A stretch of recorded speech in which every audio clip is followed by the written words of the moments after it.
12 luxury brands are facing an unprecedented crisis. Prices have collapsed, and what used to be untouchable symbols of wealth are now being sold at unbelievable discounts. Bags, shoes, and accessories that once carried tags of $500, $1,000, even $3,000 are suddenly available for the price of a casual lunch. These brands are desperate, pulling out all stops to lure customers back before the financial damage becomes irreversible. The market has shifted, and the rules have changed. The luxury landscape is transforming right before our eyes, and brands are battling for survival. Today, we'll explore 12 luxury brands that are practically begging customers back and find out why their prices plunged overnight. Let's start the countdown with this first brand. Number 1. Michael Kors. Michael Kors began in the early 1980s, when designer Michael Kors built a brand around clean, modern, and elegant design. From the very start, his aesthetic was about a glamorous yet wearable lifestyle. Jet-set, city chic, refined but not excessive. Over time, Kors built a reputation in the premium market with bags that felt aspirational, but not out of reach for many. That changed when the brand pursued massive scale. Kors launched a diffusion line, Michael, by Michael Kors, which offered lower-price handbags and accessories, widening its customer base considerably. Over time, the brand flooded outlet malls and department stores and made aggressive licensing deals for shoes, watches, and other goods. This expansion made the brand very accessible, but accessibility began to eat away at its exclusivity. As the brand became more common, its luxury status started to dim. Regular discounting, outlet saturation, and heavy promotions made Michael Kors less dreamlike and more mainstream. Many consumers began to view it as affordable designer rather than a true luxury label. Inside Fashion Live reported that in 2024, parent company Capri Holdings saw Michael Kors' revenue drop significantly with operating losses. According to analysis, the overexposure diluted the aspirational appeal that once made the brand feel special. On the quality side, some longtime customers and bag fans also raised concerns. There are discussions about wear and tear, corners peeling, stitching fraying, and hardware showing signs of aging more quickly than expected. Within a year, threads on the handles started fraying and the edges started peeling. Others say certain collection or premium line MK bags made in Italy were better, but the mass market versions don't match that quality. The collection bags were made in Italy and way nicer than the regular bags. Strategically, the push for volume over quality has hurt. The brand's over-distribution, combined with customer fatigue, has left Michael Kors struggling to maintain relevance. Its identity crisis, luxury diluted by scale, shows how chasing expansion without preserving exclusivity can undermine a designer's legacy. What once was a symbol of chic city style is now often associated with heavy discounting and mass appeal, and that has eroded its luxury feel. Now the next one. That's where the real shock starts, and you won't believe what brand it is. Number 2. Valentino. Valentino was founded in the 1960s, and from the beginning it stood for high couture, elegance, and artistry. The house quickly built a reputation for exquisite craftsmanship, romantic designs, and that signature Valentino red. Over decades, Valentino became a symbol of refined, high-fashion glamour. A luxury house known for red carpet gowns, haute couture, and accessories that carried a strong designer pedigree. Under creative leadership, especially from Pier Paolo Piccioli, who worked with Valentino since 1999 and became sole creative director in 2016, Valentino blended traditional elegance with modern sensibilities, creating iconic accessories, leather goods, and handbags. Piccioli's vision was both artistic and commercial. His work helped Valentino gain both prestige and reach. But more recently, Valentino's star has dimmed in a way that threatens its real-deal luxury identity. In 2024, the company reported a 22% drop in operating profit, a huge fall for a brand of its stature. Revenues declined too, that's about 2 to 3% at constant exchange rates, and despite efforts to grow e-commerce, although online sales rose by 5%, those gains couldn't fully offset losses.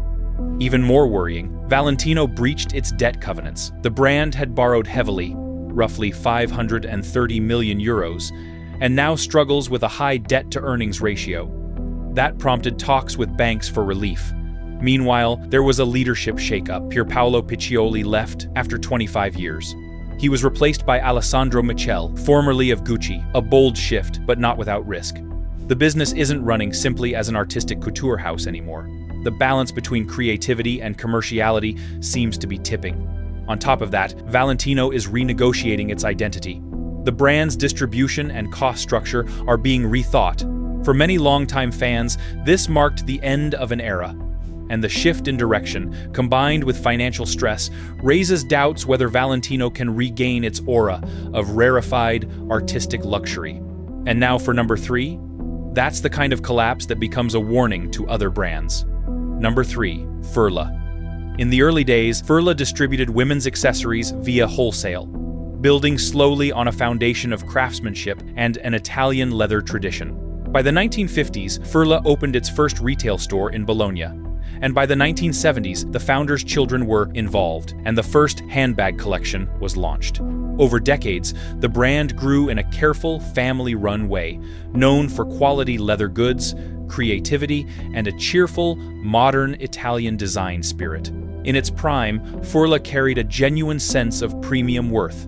It was not ultra-luxury like the big couture houses. Instead, it struck a refined balance, affordable enough to be accessible, but with craftsmanship, good materials, and a design identity rooted in Italy. The family business feel, the made-in-Italy roots, and controlled growth gave it authenticity. However, over time, that premium feeling weakened. Furla expanded aggressively. It's now present in hundreds of stores around the world. The brand scaled its retail presence, increasing both its monobrand stores and partnerships with multi-brand retailers. As it grew, it was forced to stretch its production, and some users began to notice a decline in quality. For example, longtime bag owners online have noted thinner leather, less protective lining, and even synthetic parts in some models. The decline in quality was unreal. Financially, things went poorly in certain markets. In 2020, Furla's United States of Business filed for Chapter 11 bankruptcy protection. A few years later, in 2023, the Canadian unit also declared bankruptcy. These moves highlight how Furla's expansion and cost pressures strained its business. Because of this, the brand no longer feels like the hidden Italian gem it once did. For many, it's now seen as a mid-premium brand rather than a real luxury house. The exclusivity is gone, the quality seems less consistent, and the emotional appeal of a small, carefully made Italian brand has blurred. Once a symbol of refined, joyful craftsmanship, Furla's mass reach and financial stress have diluted its luxury aura. Number 4 doesn't look shaky. It looks like it's falling through the floor. Brace yourself. Number 4. Kate Spade. Kate Spade was founded in 1993 with a clear mission: create colorful, playful, but polished handbags for women who wanted something chic and fun, yet functional. The brand quickly struck a chord because it felt both youthful and well-made, refined, but not stuffy. It stood in a space between practical leather goods and true luxury. Over time, Kate Spade grew steadily, building strong name recognition. Its designs, bright colors, novelty prints, icon shapes made it beloved by many. At its height, Kate Spade's image was that of an aspirational but accessible label. You could feel its designer spirit without paying couture prices. The materials and craftsmanship felt solid, especially in earlier years, and the brand built an identity that was distinct and genuine. It wasn't exactly ultra-luxury, but it commanded respect in the premium accessory space. And its products were part of a lifestyle, not just commoditized trend items. However, things changed after Tapestry, the parent company of Coach, bought Kate Spade in 2017 for about $2.4 billion. Under this corporate ownership, growth pressures mounted. According to Fortune, Tapestry later took an $855 million write-down on Kate Spade because future cash flows looked weak and demand was soft. Reports also say Kate Spade's sales have been falling. Critically, the brand's core creative energy seems diluted. Longtime fans say the bags feel thinner, materials less luxurious, and designs less lively. Some also argue that novelty and color, once the heart of Kate Spade, have been stripped away, There are outlet issues too. Some of the novelty shapes and zip bags show up on heavy discount, raising questions about exclusivity. A bag that originally retailed at about $469 now sold for $60 at the outlet. There were talks that the quality at certain outlets or newer lines has become inconsistent. On the business side, Tapestry has acknowledged execution problems. The parent company said Kate Spade underperformed in turnaround efforts. Meanwhile, the brand's strategy seems caught. It is too mass to feel rare, yet not cheap enough to compete with fast fashion in the same way. A brand that once had a design-driven premium name has now lost its charm. The next brand, that's the one people still can't explain. It didn't suffer a setback, it opened the door, walked out, and forgot to come back. Number 5. Marc Jacobs. Marc Jacobs launched as a bold force in fashion, with the designer's namesake brand quickly becoming known for creativity, innovation, and strong designer DNA. Jacobs himself was a rising star, and his brand reflected his daring. Runway shows, artistic collaborations, and a willingness to break norms. In its early years, Marc Jacobs was seen as a real designer label that was definitely premium. Bag designs were stylish, fashion-forward, and carried the mark of genuine artistry. At its best, Marc Jacobs balanced commercial appeal with runway edge. There was a halo effect where runway pieces inspired more accessible handbags, but the brand retained an aspirational quality. People bought Jacobs for the design credibility. You felt like you were wearing something made by a true designer, not just a logo. The brand built strong recognition, and for a while, thanks to LVMH backing and Jacobs' creativity, it enjoyed a healthy position in the fashion luxury line. Unfortunately, over time, Marc Jacobs began to struggle. According to recent analysis, sales declined significantly. After peaking around $1 billion in earlier years, the revenue dropped. LVMH is now reportedly in talks to sell the Marc Jacobs brand, a signal that it no longer fits well into its luxury giant portfolio. This suggests that the brand's financial performance and strategic importance are weaker than before. Part of the decline comes from overextension and positioning problems.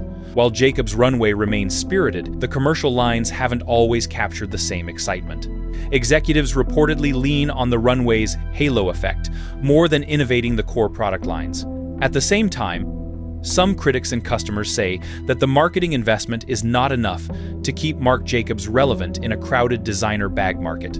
There's also a risk that frequent design reinventions make it feel unstable or inconsistent to mainstream buyers who want continuity. The once clear identity now competes with wider, more commercial targets. If the rumored sale to non-luxury brand operators goes through, it risks becoming a licensed brand rather than a design-led luxury name. Up next is a collapse so dramatic that even industry veterans are double-checking the numbers. Number 6. Tory Burch. Tory Burch launched in 2004 with a single boutique in Manhattan, and it made a splash quickly. The brand's founder, Tory Burch herself, brought a mix of classic American style, bold color, and preppy elegance. From the start, there was a sense that her handbags and accessories weren't just trendy, they were thoughtfully designed, with real attention to quality, materials, and a lifestyle vision. The brand grew fast, but it still carried an aura of premium luxury, not just mass fashion. Early on, Tory Burch won praise for its balanced business model. Bags, ready-to-wear, shoes, even fragrance, but all rooted in a coherent design identity. The brand's philanthropic arm, the Tory Burch Foundation, which supports women entrepreneurs, also added depth and meaning, making the label feel more than just commercial. Under Burch's creative leadership, there was a real thread of authenticity, and the brand felt rooted in a modern yet timeless sensibility. But as Tory Burch scaled, cracks appeared. The company expanded aggressively. By 2024, it had nearly 378 stores globally. The rapid growth put pressure on maintaining consistent quality and design identity. Some product lines seemed more mass market than original, and the brand risked losing the refined edge it once held. Analysts point out limited product diversification. Despite having many categories, Tory Burch is heavy on shoes and accessories, making it dependent on a few core segments. It also remains relatively dependent on the United States market, making it more exposed to economic shifts in one region. From a customer's view, some feel the exclusivity and premium feel have faded. Others say that while the brand once felt special, now it seems more like just another designer label. While Birch remains involved, some of the original design spark may have dimmed under heavier corporate structure. Tory Burch began as a fresh, authentic, premium brand with personality, craftsmanship, and purpose. But the brand is now seen as an overly accessible brand rather than a unique, elevated label. The next brand is where everything gets darker. This isn't a slowdown, it's a nosedive with no landing gear. Number 7. Guess. Guess was founded in 1981 by the four Marciano brothers, who left southern France to build a new life in America. They started out selling a bold, stone-washed, slim-fit jean with 3 zippers called the Marilyn. And their first big break came when Bloomingdale's bought dozens of pairs, which sold out in hours. They created a provocative black and white campaign with models in outdoor settings. It was unexpected and edgy. That campaign made Guess an aspirational name very quickly. And not just a jeans brand. By the mid-1980s, Guess expanded into accessories, bags, shoes, watches, eyewear, and even fragrance. The brothers also licensed their name broadly, making Guess more than just a denim label. It became a full lifestyle brand. With that, the brand gained an image of youthful luxury, sexy, confident, and slightly rebellious, but still very design-driven and aspirational. Their quality, especially early on, felt genuinely good for the price, and the design identity was clear. Over time, however, problems began. The Marcianos disagreed on strategy.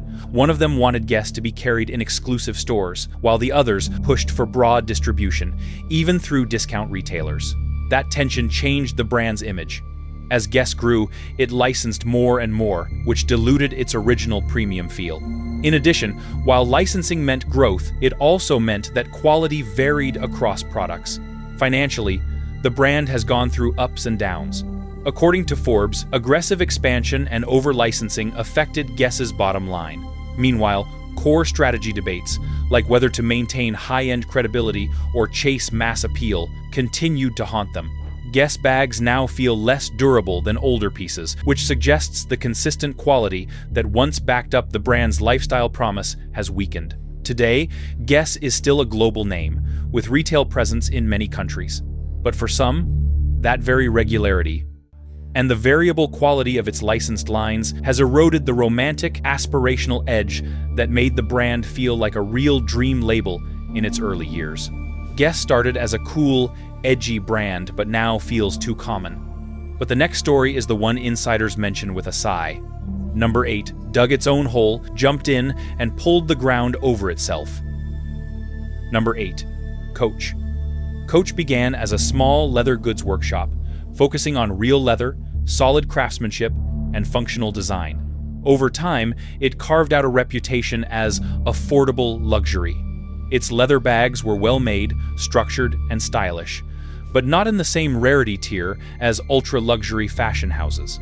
This balance made Coach desirable. People saw quality, but the brand was still accessible. In the 2010s, Coach aggressively expanded its distribution. It was in over 1,000 department stores, plus hundreds of its own outlets.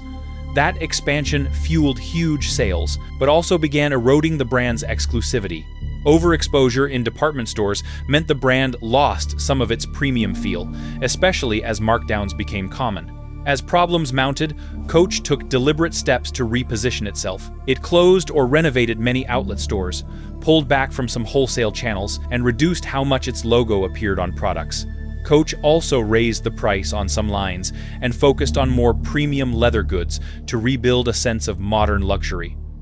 However, there remains tension in how customers view quality. Some longtime fans argue that outlet items use inferior leather or corners are less finished than older bags. Others say that some of the damage comes from rushed packaging or less care at the outlet level. These mixed experiences make it harder for some to trust Coach as a real luxury leather brand. Coach's identity now feels more complicated. It is no longer just a leather goods maker, nor a fully rarefied luxury brand. The brand is caught between its origins and its ambition. Some see its turnaround as successful. Others feel the damage from years of too much exposure may be harder to fully reverse. The next made mistakes, stacked them like dominoes, and then knocked them over itself. Even experts still shake their heads at it. Number 9. Mulberry. Mulberry was founded in 1971 in Somerset, England, and the brand quickly became known for its commitment to quality British leather craftsmanship.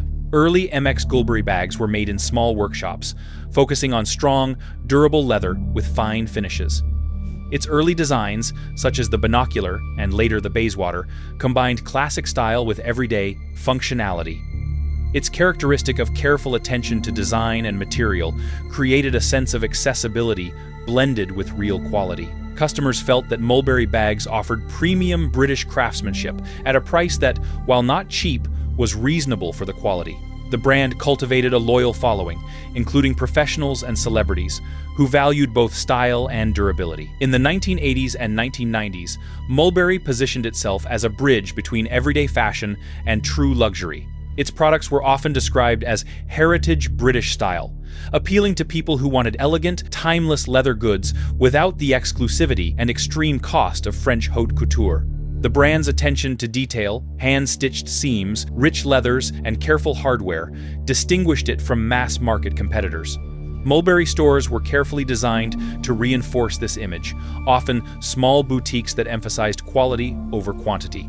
The brand also maintained close control over its workshops, making customers feel that every bag was a crafted piece of art. Around 2013, however, Mulberry sought to reposition itself further upmarket.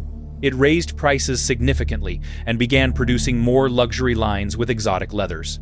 While this strategy aimed to enhance prestige, it alienated the original customer base, who had embraced Mulberry for its blend of craftsmanship and attainable luxury. Sales began to decline, and the brand faced growing competition from newer, trendier luxury labels that captured younger audiences. While Mulberry still emphasized its English heritage, the higher price points and perceived shift toward luxury made it less approachable, and some felt the brand had lost the warmth and accessibility that had made it popular. Today, Mulberry remains a recognizable name in fashion, producing leather goods with heritage craftsmanship. However, many consumers feel that the brand's identity is conflicted. It is neither fully mass-market accessible nor entirely exclusive luxury. Production, scaling, and price adjustments have diluted the early sense of quality and authenticity. Mulberry faces the challenge of reclaiming its unique position in the luxury market, balancing heritage craftsmanship with the need to appeal to modern audiences while overcoming the perception that it is no longer the real deal it once was. But the next name coming up, this is the kind of disaster analysts whisper about off-camera, and you're not ready for it. Number 10. Jimmy Choo. Jimmy Choo started as a bespoke shoemaker in East London. The designer, Jimmy Choo, built handcrafted shoes in a small workshop using fine materials and meticulous techniques. These early creations were luxurious and exclusive, attracting celebrities and royalty. The brand's reputation was based on craftsmanship, elegance, and a sense of individuality. Customers knew that each pair was carefully made, reflecting Jimmy Choo's artisanal standards. The bespoke approach gave Choo credibility and set it apart from mass-market shoe brands. In 1996, Jimmy Choo partnered with Tamara Mellon to form Jimmy Choo Limited, combining Choo's artisanal skill with a scalable business strategy. This allowed the brand to expand globally and introduce ready-to-wear shoes, handbags, and accessories. The brand retained its glamour, dressing celebrities for red carpet events and maintaining high visibility in fashion magazines. Early collections balanced exclusivity with style, keeping Jimmy Choo a symbol of high fashion. As the business expanded, Jimmy Choo became more commercial. Handbags, accessories, fragrances, and eyewear carried the brand to a wider audience. While this growth increased brand recognition and profitability, it also diluted the aura. Consumers began to see Jimmy Choo products as glamorous and stylish, but less exclusive. Some fans reported inconsistencies in quality across different product lines, and not every bag or accessory reflected the thorough attention that characterized the original bespoke shoes. Once a beloved name among celebrities, socialites, and fans of Sex and the City, the brand seemed untouchable. Its shoes and bags were symbols of glamour and luxury nightlife. But everything changed when a wave of liquidation hit. entire batches of brand new Jimmy Choo bags flooded the market, sold in bulk to wholesalers who struggled to move them. The brand that once defined wealth and high society suddenly faced a harsh reality, struggling to maintain its once untarnished reputation in the luxury world. Jimmy Choo has made efforts to maintain its prestige, including archive collections that celebrate original designs and limited editions that appeal to collectors. However, the balance between luxury craftsmanship and global accessibility remains delicate. The brand now serves both high-fashion clientele and a broader consumer base, creating tension between exclusivity and commercial growth. Today, Jimmy Choo is no longer purely an artisan label. Its early identity, rooted in bespoke craftsmanship, is partially overshadowed by global expansion and mass-market visibility. While the brand retains elements of its artisanal past, the wider product range and commercial strategy have made Jimmy Choo feel more like a luxury lifestyle brand than a rare, handcrafted specialist, shifting its perception in the fashion world. Let's talk about number 11 and how it faced a great storm that threw it into the ditch. Number 11. Radley London. Radley London was founded in 1998, initially under Tula Group, and quickly became known for playful, distinctive handbags featuring its iconic Scotty Dog logo. The brand combined fun designs with strong craftsmanship, positioning itself as a premium, accessible alternative to high-end designer brands. Radley's early bags were well constructed with quality leather, attention to stitching, and hardware that felt solid. This balance of quality and personality gave Radley a clear identity: stylish, youthful, and unique yet approachable. Customers appreciated the creativity of Radley's designs without feeling that the bags were overpriced. In the 2000s, Radley expanded rapidly in the United Kingdom and internationally. Its colorful, whimsical style, mid-luxury pricing, and recognizable logo helped it stand out. It became a brand associated with everyday elegance, and many customers viewed it as a thoughtful gift option or a statement bag. Radley's reputation was built on reliability, which created a strong sense of brand trust. This reliability, paired with playful design, gave Radley a premium image that felt both stylish and practical. Over time, Radley's image began to shift. As competition in the mid-luxury handbag market intensified, the brand faced pressure from both fast fashion and more upscale, minimalist, quiet luxury competitors. Sales slowed, and some longtime customers noted that certain newer collections felt trend-driven rather than timeless. There were also reports of inconsistencies in materials and finishes, with thinner leather or weaker hardware used in some lines. These changes contributed to a perception that Radley was losing some of its craftsmanship credibility, even as it tried to modernize. Radley remains a recognizable name, producing handbags that are both stylish and functional, but it no longer feels entirely unique or premium in the way it once did. Its identity now sits between playful tradition and aspirational design, reflecting a brand that is still loved but has lost its earlier, unique, and sophisticated appeal. Ever heard of someone stacking disaster piece by piece and then acted shocked when it toppled? That's what this next brand did. Number 12. Longchamp. Longchamp was founded in 1948 in Paris. Initially, the company produced leather-covered pipes and small leather goods, reflecting a strong commitment to French craftsmanship. Then gradually, Longchamp expanded into luggage and handbags, maintaining its artisan approach and subtle elegance. In the 1970s and 1980s, the company remained family-owned, emphasizing high-quality leather and careful finishing. Early Longchamp products were durable, well-designed, and visually understated, which helped build a loyal customer base. Its reputation grew slowly, rooted in heritage craftsmanship rather than flashy marketing, making Longchamp a trusted, aspirational brand in Europe and beyond. However, the launch of the Le Pliage bag in 1993 marked a turning point. Designed by Philippe Cassegrain, the foldable nylon tote with leather trimming offered a mix of practicality and style. Le Pliage became globally popular, turning Longchamp into an international name. It combined everyday usefulness with a fashion-conscious look, appealing to travelers, students, and urban professionals. The bag's lightweight and versatile design made it iconic, and many consumers appreciated the balance between casual style and subtle luxury. As Le Pliage's popularity soared, Longchamp scaled up production and expanded retail channels. While this boosted revenue and brand awareness, it also diluted the perception of exclusivity. Some newer bags were made with thinner nylon or lighter hardware, particularly those produced outside France. Longtime customers noticed a difference in durability and craftsmanship compared to earlier pieces. Production in Tunisia or other sites also introduced inconsistencies, eroding the sense of artisanal care that had originally defined the brand. Earlier on, Longchamp was widely recognized and popular worldwide. It honored its French heritage and maintained some workshops in France. Unfortunately, what once felt like a niche artisan brand now feels accessible and less exclusive. What other brands do you think fall into this category? And why do you think they went down the way they did? Let us know your views in the comments. If you enjoyed this video, like and subscribe to this channel. Before you go, watch the other videos on your screen.